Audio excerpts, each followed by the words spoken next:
আসসালামু আলাইকুম।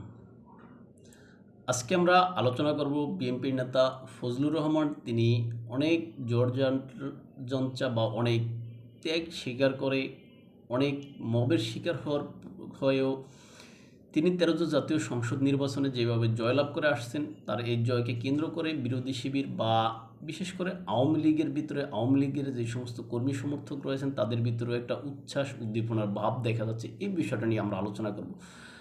আর অন্যদিকে এই যে যিনি সদ্য জামাতে যোগ দিয়েছেন একজন মুক্তিযোদ্ধা কর্নেল অলি আহমেদ, তাকে কেন্দ্র করে যেভাবে নেতিবাচক মন্তব্য করতেছেন, এই বিষয়গুলো আমরা আলোচনা করব।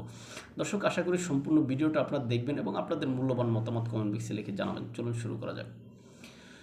দর্শক, বাংলাদেশের যে 13জ জাতীয় সংসদ নির্বাচন অনুষ্ঠিত হয়েছে, ওই নির্বাচনে কার্যক্রম নিষিদ্ধ থাকা আওয়ামী লীগ তারা অংশগ্রহণ করতে পারেনি, সেটা আমরা সবাই জানি বা দেখেছি। আওয়ামী লীগের পক্ষ থেকে যে বিষয়টা আমরা দেখেছি যে আওয়ামী লীগের পক্ষ থেকে তারা ভোট বর্জনের ঘোষণা দিয়েছে। এরকম বিষয় আমরা আগে বিএনপির আমলে দেখতাম, বা বিএনপি যেটা করেছে মানে আওয়ামী লীগের সময়তে সেটা দেখতাম যে আওয়ামী লীগ যখন নির্বাচন করত তখন বিএনপি ভোট প্রতিহত করার ঘোষণা দিত। কিন্তু এবারে আমরা দেখলাম যে বিএনপি যখন ভোট নির্বাচনে গিয়েছে তখন আওয়ামী লীগ ভোট প্রতিহত নয়, বরং ভোট বর্জনের ঘোষণা দিয়েছে। এখন এখানে আওয়ামী লীগ ভোট বর্জনের ঘোষণা দিলেও বিভিন্ন জায়গায় বিভিন্ন কারণে তৃণমূল যে নেতাকর্মীরা তারা যে কোনো কারণে হোক বিএনপির চাপে, হোক জামাতের চাপে, বা নিজেদের পিঠ বাঁচানোর জন্য XYZ যে কোনো কারণে হোক, অনেকে হয়তো ভোট দিতে গিয়েছেন, অনেকে হয়তো যাননি। তবে সবার ভিতরে যে একটা বিষয় নিয়ে আগ্রহ উদ্দীপনা আমরা দেখতে পাচ্ছি সামাজিক যোগাযোগ মাধ্যমে, বিশেষ করে এই যে বিএনপির যে আলোচিত ব্যক্তি এই যে বীর মুক্তিযোদ্ধা ফজলুর রহমান। এখন বীর মুক্তিযোদ্ধা ফজলুর রহমানকে আপনারা জানেন কয়েক মাস আগে এই যেই ছাত্ররা যেভাবে তাকে মব করতে গিয়েছিল, তার বাসার সামনে যেভাবে মব করে তাকে যেভাবে নেতিবাচক স্লোগান দিয়ে তার বিরুদ্ধে যেভাবে তাকে হেয় প্রতিপন্ন করতে চেয়েছিল, এই বিষয়টা হয়তো অনেকেই ভালোভাবে নেননি। বিশেষত যারা মুক্তিযুদ্ধকে সম্মান করেন, যারা 1971কে সম্মান করেন, তারা এই বিষয়টা ভালোভাবে নেননি। আর এই বিষয়টা যেহেতু তারা ভালোভাবে নেননি, তারা হয়তো কখনো প্রতিবাদ করতে চেয়েছেন, কিন্তু প্রতিবাদ করার যেহেতু সামর্থ্য অনেকেরই ছিল না বা শক্তি ছিল না, এই জন্য অনেকে হয়তো মনে মনে চেয়েছেন এটার একটা বিহিত হোক। সব মানে যেই পরিস্থিতি দাঁড় হয়েছিল, অনেকে চিন্তাও করতে পারেননি যে ফজলুর রহমানকে যে বিএনপির পক্ষ থেকে মনোনয়ন নতুন করে দেওয়া হবে। কিন্তু সবাইকে অবাক করে দিয়ে বিএনপির চেয়ারম্যান জনাব তারেক রহমান এই যে বীর মুক্তিযোদ্ধা জনাব ফজলুর রহমানকে তিনি নমিনেশন দিয়েছেন। বীর মুক্তিযোদ্ধা ফজলুর রহমান তিনি সবসময় জামাতকে চ্যালেঞ্জ করতেন। সরাসরি তিনি জামাতের আমিরকে চ্যালেঞ্জ করেছিলেন যে আপনি আমার আসনে দাঁড়িয়ে দেখেন, আমি আপনাকে হারাবো। তিনি সবসময় বলতেন যে মুক্তিযোদ্ধাদেরকে এখানকার মানুষ ভালোবাসে, বা সারা বাংলাদেশের মানুষ ভালোবাসে, মুক্তিযোদ্ধারা যেখানে দাঁড়ায় সেখান থেকে জয়লাভ করে আসবে। তিনি এরকমও চ্যালেঞ্জ ছুড়ে দিয়েছিলেন যে জামাতের প্রার্থীর সাথে যদি তিনি হারেন তাহলে তিনি বিষ খেয়ে আত্মহনন করবেন, এরকম কথাও কিন্তু তিনি বলেছিলেন। যাক, অবশেষে সেখানকার মানুষ তাদের প্রিয় বীর মুক্তিযোদ্ধা ফজলুর রহমানকে তারা বিষ খাইতে দেননি। তারা তাদের প্রিয় নেতা বীর মুক্তিযোদ্ধা জনাব ফজলুর রহমানকে তারা জিতিয়ে এনেছেন। সেখানে বীর মুক্তিযোদ্ধা আসলে যেভাবে তিনি জয়লাভ করেছেন এবং জয়ের পরে তিনি যেভাবে নিজের যে আবেগ অনুভূতিটা যেভাবে প্রকাশ করেছেন, সেখানে তিনি বলেছেন যে এই জয় তিনি স্বাধীনতার স্থপতি বঙ্গবন্ধু শেখ মুজিবুর রহমান এবং স্বাধীনতার ঘোষক মেজর জেনারেল জিয়াউর রহমান সহ সকল মুক্তিযোদ্ধাদেরকে এই জয় তিনি উৎসর্গ করেছেন। আসলে একটা আবেগ, একটা অনুভূতি, একটা ভালোবাসা, ভালো লাগা কাজ করে তার এই কথা শুনলে।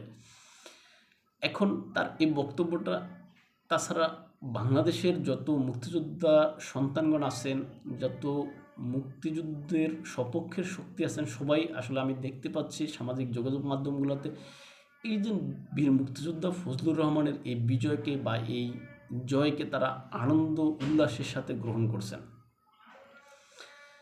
এখানে আসলে একজন মুক্তিযোদ্ধার জয় মানে সমস্ত মুক্তিযোদ্ধাদের জয়, সমস্ত মুক্তিযোদ্ধাদের একজন প্রতিনিধি হিসাবেই কিন্তু আসলে বলা হচ্ছে ফজলুর রহমান যাচ্ছেন। এখানে ফজলুর রহমান যে সমস্ত কথাগুলো বলতেছেন, যে সমস্ত কথাগুলো বলেন, যে সমস্ত বক্তব্যগুলো দেন, অধিকাংশগুলোই জামাতের গা জ্বলা হয়, এটা আমরা সবাই দেখি বা জানি। এখন ফজলুর রহমানের যে কথাগুলো এখানে তিনি বলেন, এটা তিনি অনেকে মনে করেন যে তিনি আওয়ামী লীগের পক্ষে কথা বলেন, কিন্তু বাস্তবতার দিকে যদি তাকান, আপনি বাস্তবতার ভিত্তিতে যদি চিন্তা করেন, আসলে এই কথাগুলো তো ফজলুর রহমান আওয়ামী লীগের পক্ষে বলতেছে না। ফজলুর রহমান যে কথাগুলো বলতেছে, এই কথাগুলো আসলে সঠিক বলতেছে, ইতিহাস ঐতিহ্যের কথাগুলো বলতেছে। কেননা ফজলুর রহমান একজন জীবন্ত কিংবদন্তি মুক্তিযোদ্ধা, সুতরাং তার কথাগুলো সঠিক এবং বাস্তবসম্মত। আর বাস্তবসম্মত কথাগুলো কোনো এক কারণে আওয়ামী লীগের পক্ষে জায়গা। কেননা এই ফজলুর রহমান যে সমস্ত কথাগুলো বলেন, যে সমস্ত বক্তব্যগুলো দেন, এই সমস্ত বক্তব্যগুলোর স্রষ্টা কিন্তু আওয়ামী লীগ। আপনি স্বাধীনতা মুক্তিযুদ্ধের বিষয়ে কথা বলবেন, সেখানে কিন্তু এগুলার ক্রিয়েটর আওয়ামী লীগ। সুতরাং এগুলো আপনি সত্য বলে আওয়ামী লীগের পক্ষে যাবে, এটা 100%। এখন যারা স্বাধীনতা বিরোধী বা স্বাধীনতার বিপক্ষের শক্তি রয়েছেন, তারা এই বিষয়গুলো মানতে চান না। তারা হয়তো ফজলুর রহমানকে আওয়ামী লীগের দালাল বা লীগের দোসর এরকম ট্যাগ দেন, কিন্তু দিন শেষে ফজলুর রহমান যে কথাগুলো বলেন, কথাগুলো কিন্তু আসলে সঠিক। আসলে ফজলুর রহমান কোনো দলের নয়, ফজলুর রহমান কোনো গোষ্ঠীর নয়। এখানে ফজলুর রহমান সত্য কথাগুলো বলতেছেন। ফজলুর রহমান যে কথাগুলো বলেন, সব কথাগুলো সঠিক। কোনো কারণে এই কথাগুলো আওয়ামী লীগের পক্ষে যাচ্ছে গা, কারণ এই কথাগুলোর স্রষ্টা বা এই কথাগুলোর ক্রিয়েটিভিটি সম্পূর্ণ আওয়ামী লীগের দিকে যায়, আওয়ামী লীগের। সুতরাং ফজলুর রহমানকে ট্যাগ দিলে এটা আপনি আমি দিতে পারবো, আপনি আমি তার বিরোধিতা করতে পারবো, কিন্তু আদতে কোনো কাজ হবে না।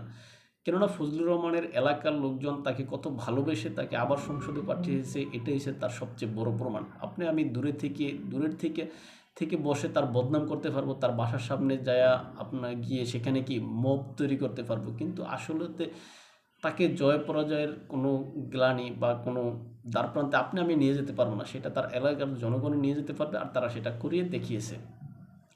কত দেশের এলাকার মানুষের প্রতি কত আস্থা বা ভালোবাসা থাকলে সে সরাসরি জামাতের আমিরকে চ্যালেঞ্জ জানায় তার এলাকায় ভোট করতে যাওয়ার জন্য, চিন্তা করছেন? তাই ফজলুর রহমানের সেই তার এলাকার মানুষের প্রতি সেই ভালোবাসা বা সেই বিশ্বাস ছিল, এই জন্যই তিনি বিষ খাওয়ার মতো চ্যালেঞ্জ দিয়েছিলেন বা গ্রহণ করার জন্য তিনি প্রস্তুত ছিলেন। সবশেষে তিনি জয়লাভ করে আসছেন, এই জন্য আসলে তাকে একটা ধন্যবাদ দেওয়া উচিত, সেখানকার মানুষকে একটা ধন্যবাদ দিতেই হয় আমাদের সবার। আর অন্যদিকে আমরা যদি দেখি আরেকজন মুক্তিযোদ্ধা, যিনি এইজেন্ট কর্নেল ওলি, এলডিপির কর্নেল ওলি, যিনি একটা দলের নেতা। এখন এই কর্নেল ওলি সাহেব তিনি হঠাৎ করে আমরা দেখলাম যে তিনি বিএনপি থেকে সরে গিয়ে তিনি জামাতের সাথে জোট করলেন। এখন জামাতের সাথে জোট করছেন, হ্যাঁ, কৌশলগতভাবে করতেই পারেন, সেটা আলাদা বিষয়। যে বিএনপিতে তার যে মূল্যায়ন বা তিনি যে ডিমান্ড করেছিলেন, বিএনপি সেই ডিমান্ড তাকে দিতে পারেনি বা তার ডিমান্ড পূরণ করতে পারেনি, এই জন্য তিনি অন্য দলে অন্য জোটে যেতেই পারেন। কিন্তু তাই বলে জামাতের সাথে জোট করবেন, এই বিষয়টা অনেকে মানতে পারেননি বা মানতে চাননি। যাক, তারপর মনে করলাম তিনি জামাতের সাথে জোট করবেন, সেটা তার নিজস্ব মতামত, নিজের ইচ্ছা, তিনি সব কিছুই করতে পারেন। কিন্তু তিনি সেখানে গিয়ে তিনি স্বাধীনতা এবং মুক্তিযুদ্ধের বিষয়ে জামাতেরকে নিয়ে তিনি যেই সমস্ত কথাবার্তাগুলো বলতেন, যেই সমস্ত নেতিবাচক বিষয়গুলো করতেন, আসলে এখন তার হেরে যাওয়ার পরে এই বিষয়গুলো সামাজিক যোগাযোগ মাধ্যমে সয়লাভ হয়ে আসে। তার এই বিষয়গুলো নিয়ে অনেকে তাকে আসলে ইতিহাসের আস্থা কুরের ঘরে, ইতিহাসের যে নিকৃষ্টতম স্থানে তাকে নিক্ষেপ করতেছে। কেননা একজন মুক্তিযোদ্ধা যেন ফজলুর রহমান যেভাবে সম্মানিত হচ্ছে, এই যে আরেকজন মুক্তিযোদ্ধা হিসেবে কর্নেল ওলি কিন্তু সম্মানিত হতে পারতেন, কিন্তু সেই সম্মানিত না হয় তিনি স্বাধীনতা বিরোধী একটা শক্তিতে গিয়ে সেই তাদের জোটে গিয়ে তিনি সেখানে হারার পরে তার যেই বর্তমান অবস্থা, সেই অবস্থাতে আসলে অনেকে তাকে নিয়ে হাস্যরসের পাত্র হিসেবেই তাকে এখানে তুলে ধরছেন। এখন এটার কারণ কিন্তু তিনি সেখানে গিয়ে নিজের হিরোইজম প্রতিষ্ঠা করার জন্য তিনি যে সমস্ত বক্তব্য দিয়েছেন, স্বাধীনতার সর্বমত্ব নিয়ে আমাদের যে সমস্ত কথাগুলো তিনি বলেছেন, সব এগুলো আসলে মানুষ ভালোভাবে নেয়নি। এখন মানুষ হয়তো প্রকাশ্য তাকে কিছু বলেনি, কিন্তু ব্যালটের মাধ্যমে মানুষ সেখানে তার বিরুদ্ধে জবাব দিয়েছে, তাকে বুঝিয়ে দিয়েছে যে তুমি স্বাধীনতার সর্বমত্বের বিরুদ্ধে কথা বলবা, এটা দেশের মানুষ মেনে নেবে না, এটা আসলে বোঝা গিয়েছে। আর আরেকজন বিষয়ের কথা আসলে আমার এই ভিডিওতে আমি আলোচনা করব না, কিন্তু তারপর একটু বলে নেই যে টাকলা মুরাদ হিসেবে আমরা চিনি ব্যারিস্টার মুরাদ।